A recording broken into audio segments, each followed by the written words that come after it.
If you haven't watched Presiding Bishop Elect Michael Curry's sermon given on the last day of General Convention, please do. Especially if you would like a glimpse of where the church is possibly going, or at least where Bishop Curry believes God is calling us to go. Go.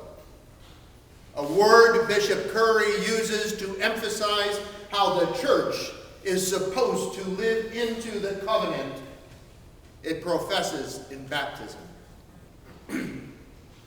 Sitting back, waiting for people to walk through the red doors of our church and come to us is not the ministry that Bishop Curry believes Jesus has intended for us to be part of. He opens with a look at the Great Commission. And the first word out of Jesus' mouth when he begins to instruct the disciples is go. He doesn't tell them to sit here and wait for the people to come to them. He says go. Go into the world where the people are. I get it. Since I arrived here, I have preached and taught and talked about our need to move beyond the four walls of our church. Not too long after I arrived, together we developed a mission and ministry statement that adorns the wall in our parish hall. I'm curious, how many of us can recite the simple phrase on the wall downstairs? The one that says our ministry is to be a welcoming place where people meet Christ and grow in their relationship with God through our worship, our service, and our fellowship. After listening to the presiding bishop, as profound a statement as that was 5.5 years ago when we first wrote it, I wonder if that is our ministry or if it is simply a ministry to which we are called. In Paul's letter to the Ephesians, he says that with all God's wisdom and insight, God has made known to us the mystery of his will. A mystery that was set forth in Jesus Christ, so that we might gather together all things in heaven and on earth.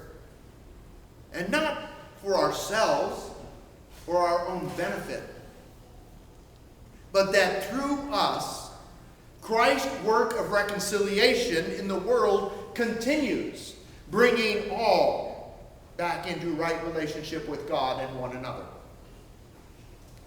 While being a welcoming place where people can gather, can grow in relationship is important, both Paul and Bishop Curry would say, in fact, they are reminding us, that's not enough.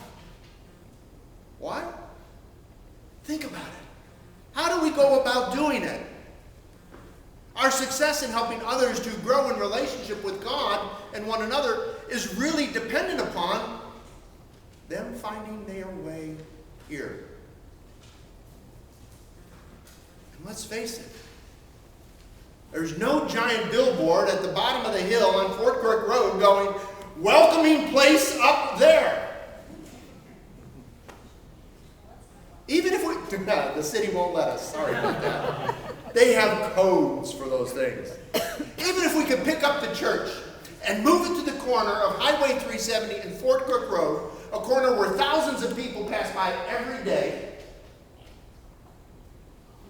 it wouldn't be enough. Even if we could put a scrolling marquee that says, welcome, welcome, welcome, or announces the great things that we have to offer, it still wouldn't be enough. Because no matter how inviting or welcoming we appear, it still presupposes that those who see the invitation, those who hear that invitation, are looking for a welcoming place in order to stop. And the truth is, most people aren't looking. And even those who notice us are on their way somewhere. Therefore, they won't or don't stop and see what it is that makes us welcoming. For example, I know most of us drive across state lines to go visit family. How many of us see that big sign, the one right as you enter the state, right there at the first exit says, "Welcome Center, exit here," and keep going. We're headed somewhere. We know where we're going. Besides, when you stopped at one welcome center, you stopped at them all.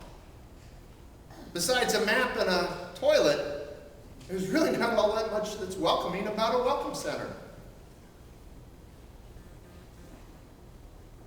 That's how people see the church. Unless they need something that the church has to offer, they just keep going. Like welcome centers, people see the church, see all churches pretty much as the same. If that's the case, how does the church gather all things and all people to God? How as individuals do we make disciples of all nations? I don't have all the right answers. If I did, we'd probably be a mega church somewhere. We'd probably be having altar calls and people coming to Christ and loving God till we overflow. But I know one way that doesn't work. Sitting here Sunday morning in the pew waiting for people to come to us. The church has been doing that for centuries. And guess what? It still doesn't work. People struggle to see the need for church in their lives.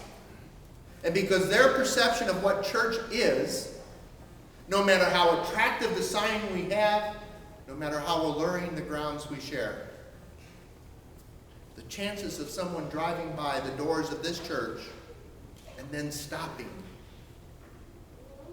are pretty low.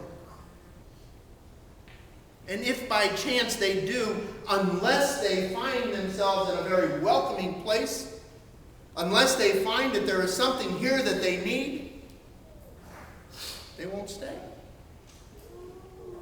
Sounds pretty depressing, doesn't it? But here's some good news. We know why the church has meaning in our lives. We know that the good news of the kingdom that has come near changes lives. And because it does, our hope, we are able to have hope in the midst of the craziness that surrounds us. Here's the challenge: sharing that knowledge with others. Why is that a challenge? Lots of reasons. One is, we don't think we have all the right words we need to help others to see it for themselves. Another is, we're afraid that if we go out there and tell somebody about Jesus Christ or about the church that we worship at, they're going to look at us and go, "Weirdo." Maybe most of all, we're worried that maybe somehow we have misunderstood the truth. And encountering the truth we find out there, we might lose the hope we have in here. I got some more good news for you. We got nothing to fear, because we don't need all the right words. We don't care. We shouldn't care what people think, because what they think is unimportant. You see, the Holy Spirit will give us the words we need when we need them. And what God thinks about us is what really matters. And our hope is not from ourselves, but it is instilled within us by the indwelling of the Holy Spirit. So if we've got nothing to fear, what's stopping us from going and gathering, as Bishop Curry and the Apostle Paul encourage us to do? Only ourselves. And that's a shame. Because the best marquee, the best outward appearance that the church can put forward is us. It's up to us to be out there inviting, sharing, helping others to know what it is that God, through the church, therefore through us, is offering. What is it we offer here at CHS? Well, if we look at our ministry statement, one thing we offer is a relationship. A relationship with God and one another. Relationship that is strengthened through our worship, our service, our fellowship. Relationships that help us know we are loved.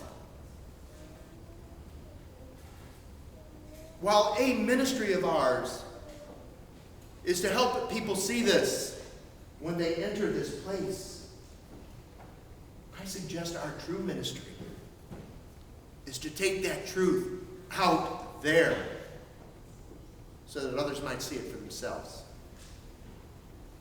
The only way for people to know that the Illinois Welcome Center on the eastbound part of I-80 is a welcoming and friendly place to stop is if they've stopped there themselves, or that they've heard the experience of someone else who has. If we want people to know why the church, this church in particular, is worth their time, we need to be out there sharing our experience of how and why it is so special to us. What's so special? Maybe it's the preaching. Maybe it's the music.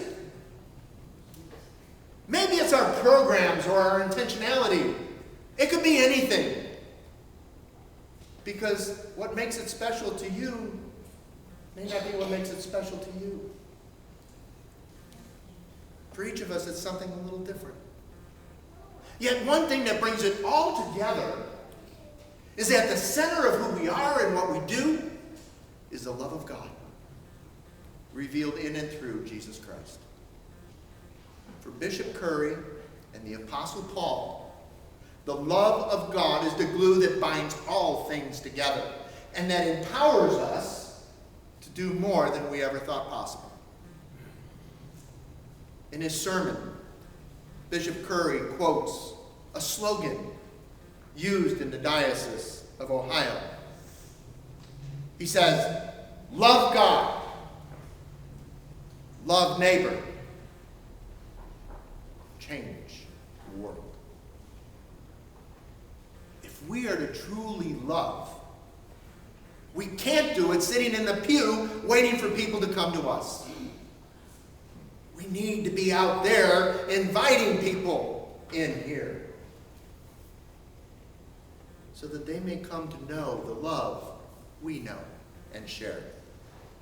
We need to go and gather so that the reconciling work of Christ in the world continues until all are brought back into right relationship with God and one another. Amen.